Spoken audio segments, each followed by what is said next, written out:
नमस्कार दोस्तों, आज का ये वीडियो बहुत ही इंपॉर्टेंट और जरूरी है आप सभी के लिए।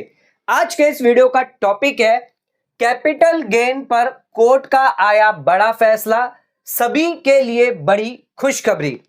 दोस्तों, लॉन्ग टर्म कैपिटल गेन को लेकर कोर्ट ने एक नया फैसला जारी किया है जो सभी करदाताओं के लिए खुशी की लहर लेकर आ गया है। दोस्तों, सरकार द्वारा यहां पर लॉन्ग टर्म कैपिटल गेन में एक बहुत बड़ी राहत, एक बहुत बड़ा फायदा, बेनिफिट जो है सभी करदाता टैक्स पेयर को दिया गया है। इस कोर्ट के डिसीजन के बाद अब यह फायदा, बेनिफिट आप सभी को मिलेगा। अगर आप कोई भी प्रॉपर्टी बेचकर नई प्रॉपर्टी खरीदते हैं तो एक अहम डिसीजन यहां पर दिया गया है। क्या है पूरा डिसीजन, क्या है पूरा केस, क्या यहां पर डिसीजन दिया गया है, क्या यहां पर फायदा आपको मिलने वाला है, जानेंगे आज के इस कंप्लीट वीडियो में। वीडियो बहुत ही इंपॉर्टेंट है तो वीडियो को एंड तक जरूर देखें। चैनल पे नए तो सब्सक्राइब करें और बेल आइकन पर ऑल नोटिफिकेशन पे क्लिक करें ताकि आपको आने वाले सभी नोटिफिकेशन रिगार्डिंग हमारे वीडियोस रेगुलरली मिलते रहें। आइए स्टार्ट करते अपना आज के वीडियो को बिना किसी देरी के।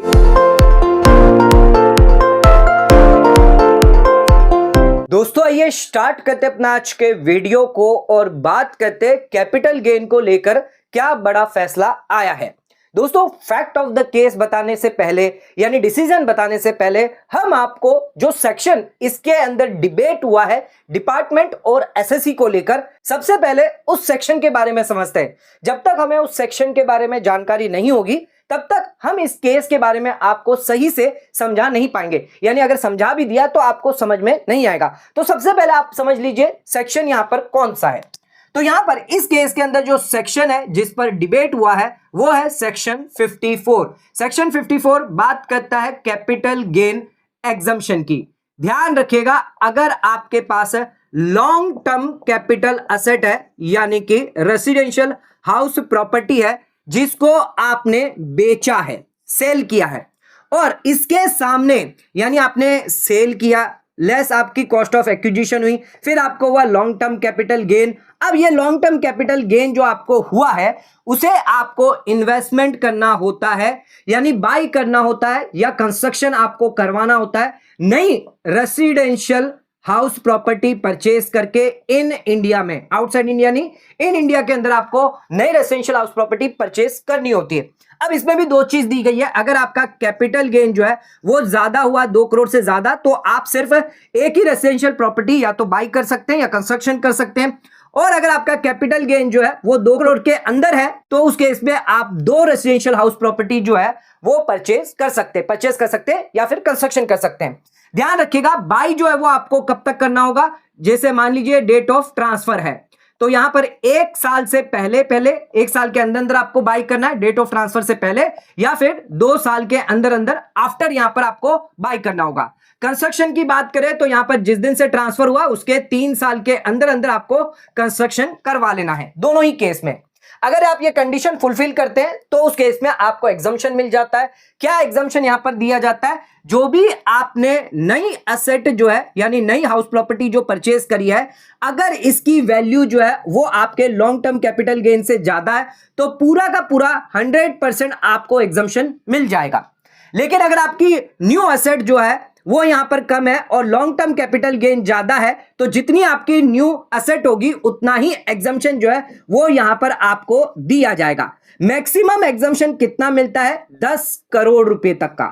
तो 10 करोड़ से ज्यादा की एसेट्स आप नहीं खरीद पाएंगे। अगर उसके 10 करोड़ से ज्यादा की आपने घर खरीदा या आपका लॉन्ग टर्म कैपिटल गेन होगा तो रेस्ट्रिक्टेड 10 करोड़ तक कर दिया जाएगा।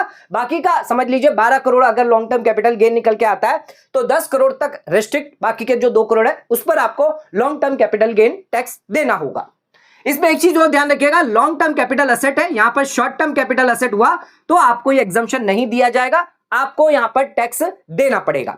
इसके अलावा एक चीज और ध्यान रखिएगा, अगर आप ये इन्वेस्टमेंट नहीं करते तो आपको before due date of filing यानी आईटीआर जो आप फाइल करते हैं 139(1) से पहले पहले यानी 31 जुलाई 2025 से पहले पहले अगर आप यहां पर डिपॉजिट कर देते हैं पैसा, जो भी कैपिटल गेन आपको हुआ है वो आपको डिपॉजिट करना है कैपिटल गेन अकाउंट स्कीम के अंदर। तो किसी भी बैंक के अंदर जाकर आप कैपिटल गेन अकाउंट खोल सकते हैं, वहां पर पैसा जमा कर सकते हैं। यहां पर भी मैक्सिमम ध्यान रखिएगा 10 करोड़ से ज्यादा आप जमा नहीं कर सकते। और जो भी आप नई असेट परचेज करेंगे इसको 3 साल से पहले पहले ना ही आप बेचेंगे और ना ही आप इसको ट्रांसफर करेंगे। अगर आपने ऐसा किया तो उस केस में जो भी असेट आपने बेची है, सेल करी होगी, तो सेल वैल्यू पे जितने भी सेल करिए, कॉस्ट जो भी आपकी होगी उसमें से लेस कर दिया जाएगा जो भी कैपिटल गेन एग्जम्पशन पहले आपने लिया था। इसके बाद जो भी आपकी निकल कर आएगी वो आपकी कॉस्ट मानी जाएगी। देखा जाए तो जो कैपिटल गेन आपको पहले मिला था एग्जम्पशन, वो वापस आपके लिए टैक्सेबल कर दिया जाएगा। तो ये कुछ कंडीशन है जिसमें से इंपॉर्टेंट कंडीशन हमने आपको बता दी कि आपको लॉन्ग टर्म कैपिटल एसेट बेचना है और खरीदना इसमें रेसिडेंशियल हाउस प्रॉपर्टी बाय करनी या कंस्ट्रक्शन करना है। एक कर सकते हैं या दो भी आप कर सकते हैं, डिपेंड करता है क्या है कंडीशन। दो अगर आपने करी तो ये 1 टाइम आपको सिर्फ डिडक्शन मिलता है। तो ध्यान रखिएगा, आपने टर्म कैपिटल एसेट बेचा है और खरीदा है आपने नई रेसिडेंशियल हाउस प्रॉपर्टी, तो उस केस में 54 के अंदर आपको कैपिटल गेन का एग्जम्पशन दिया जाता है। आइए अब आ जाते हैं अपने केस पर और समझाते हैं क्या है फैक्ट और क्या यहां पर डिसीजन दिया गया। केस जो है वो है ITAT मुंबई का। अब इस केस में हुआ ऐसा है, वाइफ है और हस्बैंड है। वाइफ ने जो है वो प्रॉपर्टी बेची थी, सेल करी थी 1.90 करोड़ में, एंड जो प्रॉपर्टी बेची थी वो खरीदी भी होगी, तो 33 लाख में उन्होंने खरीदी थी, जिसका इंडेक्सेशन अगर लगाते हैं तो उस केस में 60 लाख की यहां पर कॉस्ट निकल कर आती है। तो नेट यहां पर लॉन्ग टर्म कैपिटल गेन इनको 1.30 करोड़ का हो जाता है, यानी 1 करोड़ 30 लाख का यहां पर इन्हें लॉन्ग टर्म कैपिटल गेन हुआ है। अब जो एसेट थी वो भी लॉन्ग टर्म कैपिटल एसेट थी, जिस वजह से इन्होंने यहां पर जो है इस 1.30 करोड़ को एग्जम्पशन लिया है, एग्जम्पशन 54 के अंदर क्लेम किया है, जहां पर इन्होंने एक नई रेसिडेंशियल हाउस प्रॉपर्टी खरीदी है। न्यू रेसिडेंशियल हाउस प्रॉपर्टी जो है वो खरीदी है इन इंडिया, यानी मुंबई में ही खरीदी है। अब ये जो प्रॉपर्टी नई खरीदी है, इस प्रॉपर्टी की कुल कॉस्ट है 2.71 करोड़, जिसमें से 1.76 करोड़ जो है वाइफ ने दिए हैं और बाकी के जो 55 लाख रुपए हैं वो यहां पर हस्बैंड ने दिए हैं। कहने का मतलब है ये जो नई प्रॉपर्टी खरीदी है वो हस्बैंड वाइफ दोनों ने जॉइंट नाम पे खरीदी है। जॉइंट नेम पर दोनों को ओनर है इस प्रॉपर्टी में, जो नई प्रॉपर्टी खरीदी है। अब यहां पर वाइफ ने तो एग्जम्पशन मांग लिया इनकम टैक्स डिपार्टमेंट से 1.30 करोड़ का, जो भी उसने निवेश किया है, लेकिन साथ साथ में हस्बैंड ने भी यहां पर क्योंकि निवेश किया था तो हस्बैंड ने भी एक प्रॉपर्टी बेची थी और उस प्रॉपर्टी के बदले जो भी लॉन्ग टर्म कैपिटल गेन हुआ उसका भी एग्जम्पशन डिक्लेयर कर दिया, यानी मांग लिया 54 के अंदर। तो यहां पर साफ साफ देखा जा रहा है प्रॉपर्टी एक खरीदी है, एक रेसिडेंशियल हाउस प्रॉपर्टी जो है वो परचेज करी है, टाइम लिमिट के अंदर है, लेकिन यहां पर एग्जम्पशन जो है वो वाइफ भी मांग रही है 54 के अंदर और हस्बैंड भी यहां पर क्लेम कर रहा है 54 के अंदर। तो यहां पर एक बहुत बड़ा इशू आ जाता है, क्योंकि यहां पर वाइफ भी एग्जम्पशन क्लेम कर रही है सेक्शन 54 के तहत उसी रेसिडेंशियल हाउस प्रॉपर्टी पर, जिस पर हस्बैंड भी एग्जम्पशन क्लेम कर रहा है सेक्शन 54 में। तो दोनों ही सेक्शन 54 में एक ही रेसिडेंशियल हाउस प्रॉपर्टी, क्योंकि यहां पर दोनों ने जॉइंट प्रॉपर्टी खरीदी थी, तो दोनों यहां पर क्लेम कर रहे हैं कि जो भी कैपिटल गेन हमारा था वो हमने निवेश किया है नई रेसिडेंशियल हाउस प्रॉपर्टी में। तो हमने 54 में आपको क्लियर कर दिया कि अगर आपकी कोई लॉन्ग टर्म हाउस प्रॉपर्टी है जिसको बेचकर अगर आप नई घर खरीदते हैं तो आपको एग्जम्पशन मिलता है। लेकिन अब कंफ्यूजन यहां पर यह आ जाता है डिपार्टमेंट को कि यहां पर दोनों जन एग्जम्पशन क्लेम कर रहे हैं। तो डिपार्टमेंट जो है यहां पर सबसे पहले कह दिया कि जो वाइफ ने यहां पर एग्जम्पशन क्लेम किया है 1.30 करोड़ का, ये हम नहीं देंगे। अब जो वाइफ है वो सीआईटी अपील में चली जाती है और सीआईटी अपील में भी वाइफ के अगेंस्ट यानी डिपार्टमेंट का जो कंटेंशन था वो सही माना कि यहां पर अगर आपकी एक प्रॉपर्टी है जॉइंट नाम पर है तो हम कैसे डिसाइड कर सकते हैं कि पेमेंट किसने किया है। हो सकता है पेमेंट हस्बैंड ने किया हो, वाइफ ने कोई भी पेमेंट नहीं किया हो। तो यहां पर सीआईटी अपील के अंदर भी जो है वो फेवर डिपार्टमेंट के आ जाता है। इसके बाद वाइफ आ जाती है ITAT मुंबई में। अब ITAT मुंबई ने यहां पर फाइनल डिसीजन दिया कि अगर कोई व्यक्ति यहां पर जॉइंट प्रॉपर्टी भी क्यों ना खरीद रहा हो, को ओनर भी क्यों ना हो, एग्जम्पशन अलाउ किया जाएगा। वाइफ को और हस्बैंड को दोनों को एग्जम्पशन मिलेगा।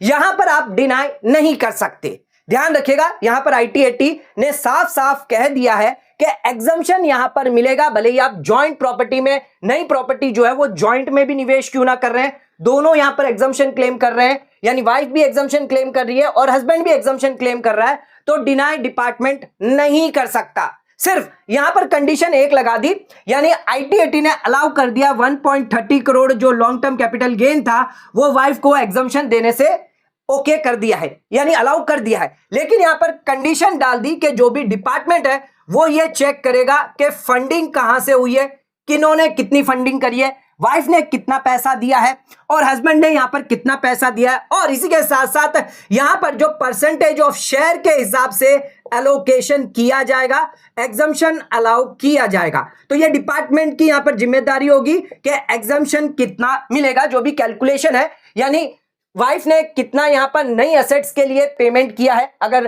पूरा का पूरा 1.30 करोड़ किया है तो पूरा एग्जम्पशन मिल जाएगा, अगर इससे कम किया है तो कम एग्जम्पशन मिलेगा। वो डिपार्टमेंट का हेडेक है, वो डिपार्टमेंट को इंक्वायरी करनी है।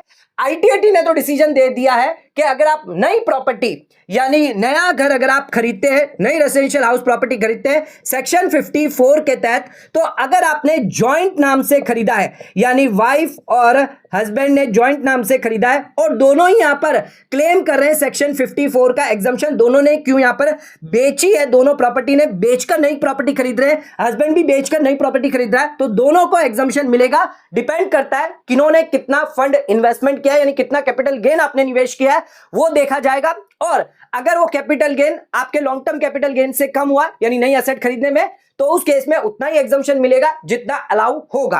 तो ये एक इंपॉर्टेंट डिसीजन जो है वो ITAT ने 17 अप्रैल 2025 को लेटेस्ट जजमेंट है, लेटेस्ट यहां पर ITAT का रूल दिया गया है। तो कई सारे टैक्स पेयर को यहां पर बहुत बड़ी रिलीफ जो है इस ITAT के डिसीजन के बाद मिलने वाली है। तो बहुत ही इंपॉर्टेंट डिसीजन है। डिसीजन पसंद आए तो वीडियो को लाइक शेयर सब्सक्राइब करना ना भूलें, वीडियो को ज्यादा से ज्यादा शेयर करें ताकि और लोगों तक इसकी नॉलेज पहुंच सके। आज का वीडियो खत्म करते हैं, धन्यवाद।